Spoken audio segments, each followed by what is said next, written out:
Doctor Mohammad ইউনূসের পদত্যাগ, তার পদত্যাগ নাকি সময়ের ব্যাপার মাত্র। ইতিমধ্যে সম্ভাব্য উত্তরসূরি হিসেবেও জল্পনা কল্পনা শুরু হয়েছে। কে হবেন উত্তরসূরি? কে বসবেন ক্ষমতার মসনদে? আসিফ নজরুল নাকি অন্য কেউ? নাকি 1-11-এর আদলে আবারও বাংলাদেশে সেনা শাসন অনিবার্য হয়ে উঠেছে? অসংখ্য প্রশ্ন, সীমাহীন কৌতূহল। গত দুদিন ধরে এমন অনেক কৌতূহল মাথাচাড়া দিয়ে উঠেছে যার সুনির্দিষ্ট কোনো উত্তর নেই। কিংবা আসলেই কি ডক্টর মোহাম্মদ ইউনূস পদত্যাগ করবেন? না, সুনির্দিষ্ট কোনো উত্তর নেই। তবে এটুকু বলতে পারি, ডক্টর মোহাম্মদ ইউনূসের পানে দেশের আপামর জনগণ এখন চেয়ে আছেন।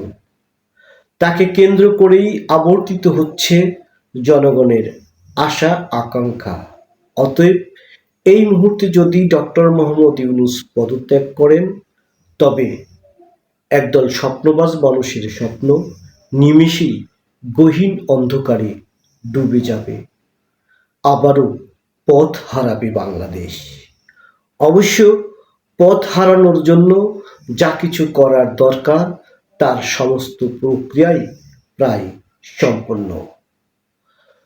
দেশি বিদেশি চক্রান্তকারীরা আগের যে কোনো সময়ের তুলনায় বেশি সরব। আমি বিস্ময়ের সাথে লক্ষ্য করছি, শুধুমাত্র সরকারের বাইরে নয়, সরকারের অভ্যন্তরেও চক্রান্ত শুরু হয়েছে। বিবাদমান গ্রুপগুলো একে অন্যকে বিএনপির প্রতিপক্ষ হিসেবে দাঁড় করানোর চেষ্টা করছে। অর্থাৎ ডক্টর মোহাম্মদ ইউনূসের নেতৃত্বাধীন অন্তর্বর্তী সরকার এবং প্রধান রাজনৈতিক দল বিএনপিকে মুখোমুখি দাঁড় করিয়ে দেওয়ার চেষ্টা চলছে। এই চেষ্টা নিঃসন্দেহে নিন্দনীয়।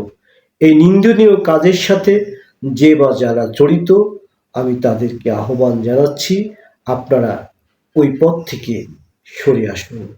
কারণ জুলাইয়ের অর্জন আমাদের যদি ধরে রাখতে হয়, তবে ঐক্যের বিকল্প কিছু নেই।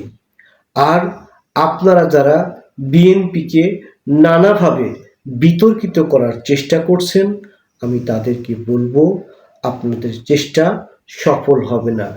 কারণ বিএনপিকে নিশ্চিহ্ন করার জন্য গত 1.5 দশকে এমন কোনো অপকর্ম নেই যা আওয়ামী সরকার করেনি।